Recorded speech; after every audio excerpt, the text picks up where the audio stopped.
What is spiritual about psychosis? When you deal with those very serious mental health conditions that are schizophrenia, bipolar disorder, paranoia, you cannot miss there is a very intense spiritual concern. Is that all rubbish? Just madness? Or maybe there is an underlying pure spiritual dimension in it. In this video, we are going to use the tree of life to try to make sense of those experiences in the light of the spiritual psychology. My name is Maxim and I'm a clinical psychologist.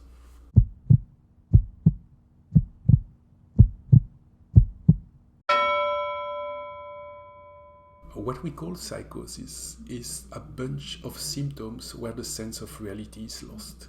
And the most prominent symptoms is probably what we call hallucination, which is perceiving by visions or auditions, or even smelling or sensing some touch of things that the rest of the world do not perceive. There is also notoriously the delusion, which is a very bizarre narrative where you try to explain things in a way that the rest of people will not just get.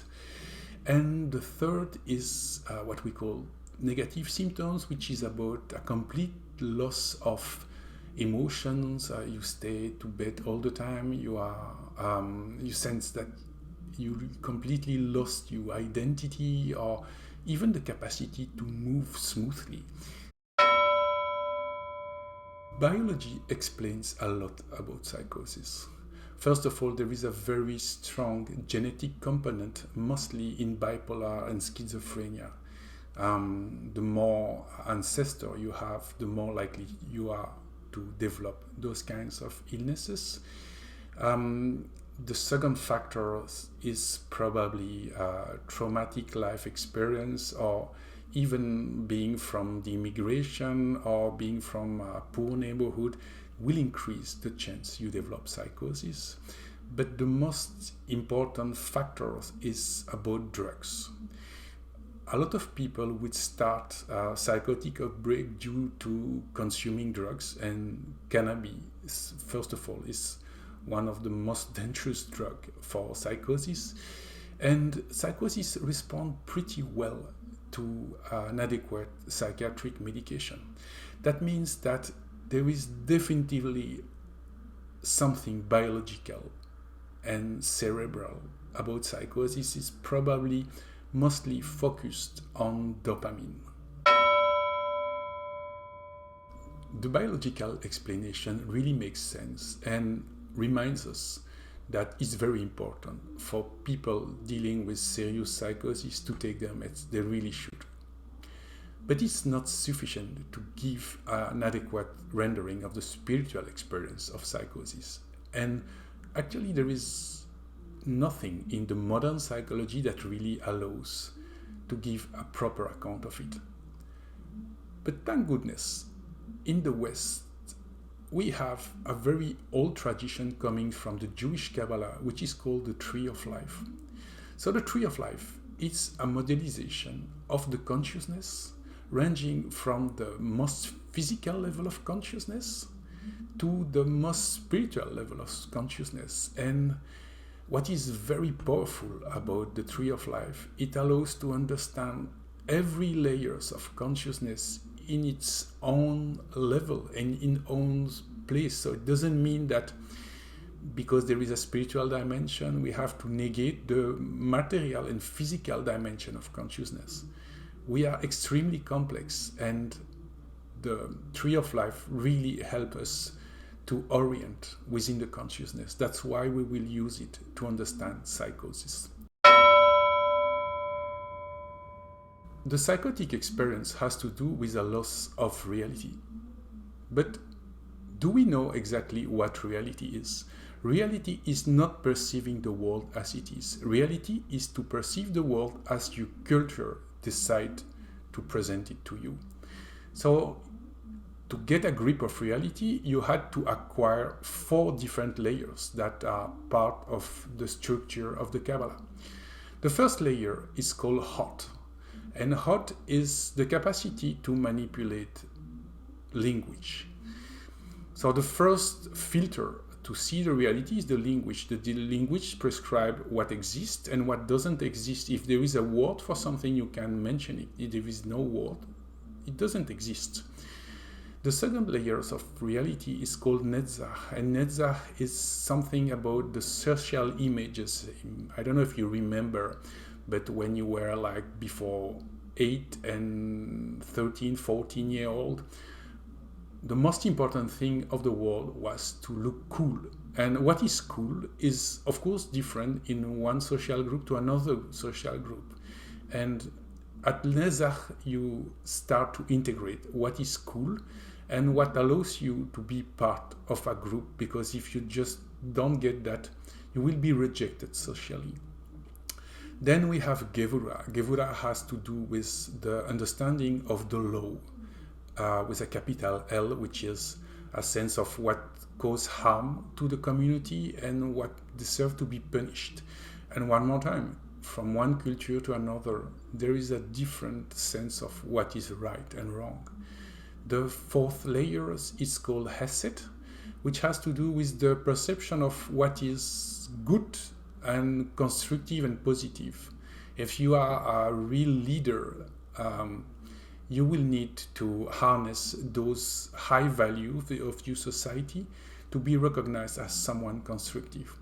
So with those 4 layers, you get your mind trained into what is considered in your society as reality, which is pretty different than what is perceived in another society. But if you want to get adapted, you need that sense of reality. And that is exactly what goes wrong with psychosis.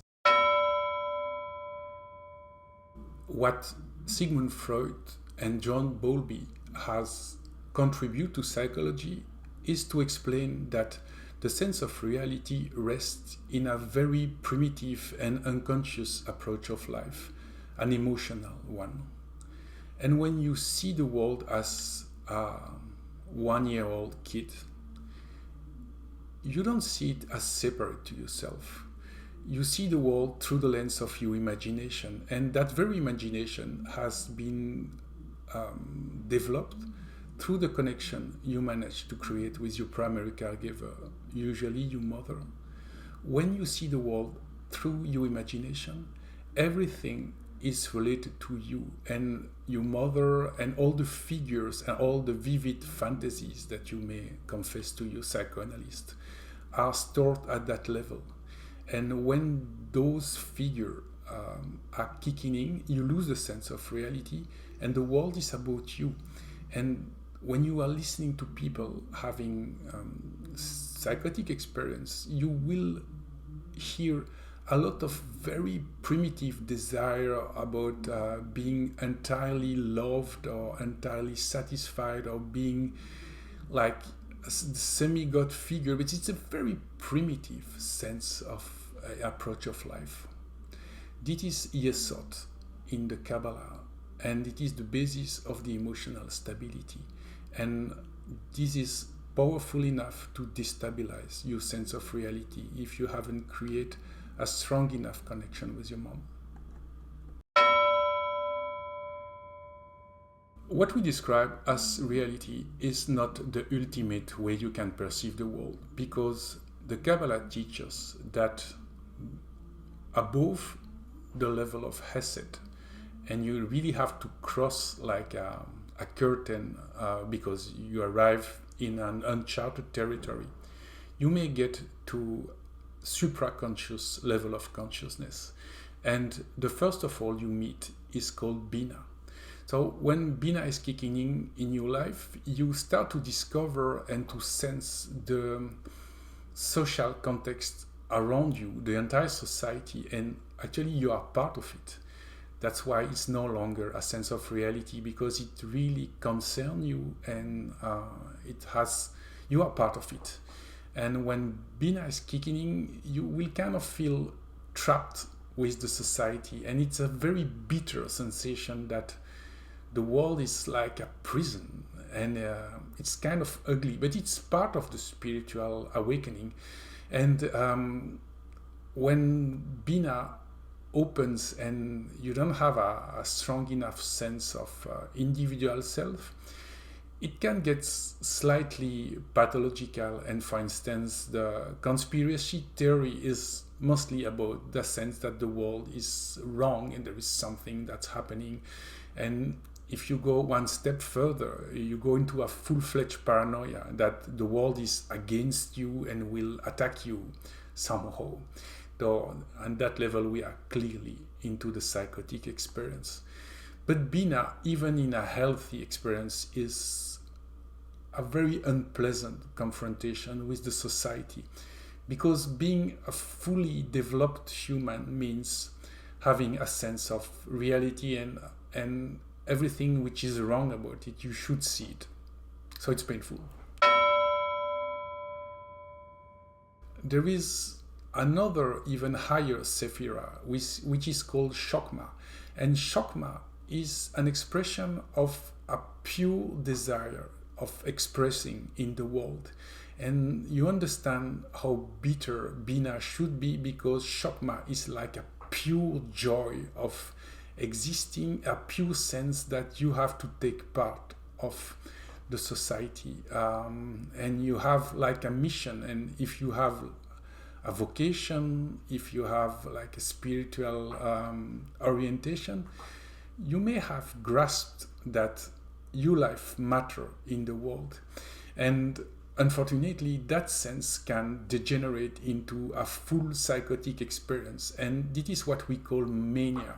When you have mania, you have the sense that you will have enough power to change the entire world, and you will need quickly to get a medication, otherwise you will do a lot of stupid things when you are into mania. But it is an extremely positive feeling. It feels really nice, and people who experience that regret it, because you may feel really great about life. And it is the pathological version of a positive sense that you should take part of the world and you should play your role, because being a real citizen is to take part of the world.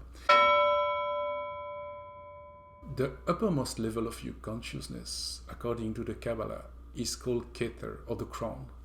And it's so close to the spirit that frankly there is no word to describe what's happened at that level. But if you have ever felt something which is just impossible to describe about the world, where your ordinary mind gets completely dissolved, well, that was probably Keter. And when this is kicking in an unprepared mind, it really destroys your sense of identity. It destroys all sorts of emotion, thoughts, anything. It's just like a pure acid that dissolves everything. And it is exactly what you experience in the negative symptoms of the schizophrenia, is that there is something that dissolves completely the sense of reality.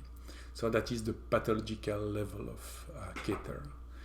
So we have now 4 sephira which are involved with the psychosis, and some are very primitive, but some are highly spiritual.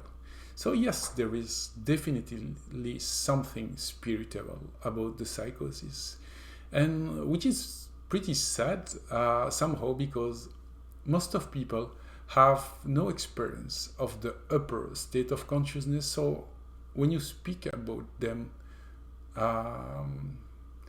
they just don't get it. So it is important, if you are suffering yourself from psychosis, to stick to your med, to cultivate a healthy lifestyle. Most of all, to continue to build up a life which is meaningful, because one of the traps of psychosis is that you will spend your entire life fighting against your symptoms and forgetting to make yourself alive. So don't forget to stay alive and to do meaningful stuff. And the more meaningful stuff you do, the less space there is for the painful symptoms. But there is also something spiritual, and really invite you to be cautious about them. First of all, because they may put you at risk to lose your mind. And second of all, because many people will not just get it. To conclude this video, I would like to talk about a 16-year-old gentleman in India who was going through a very severe episode.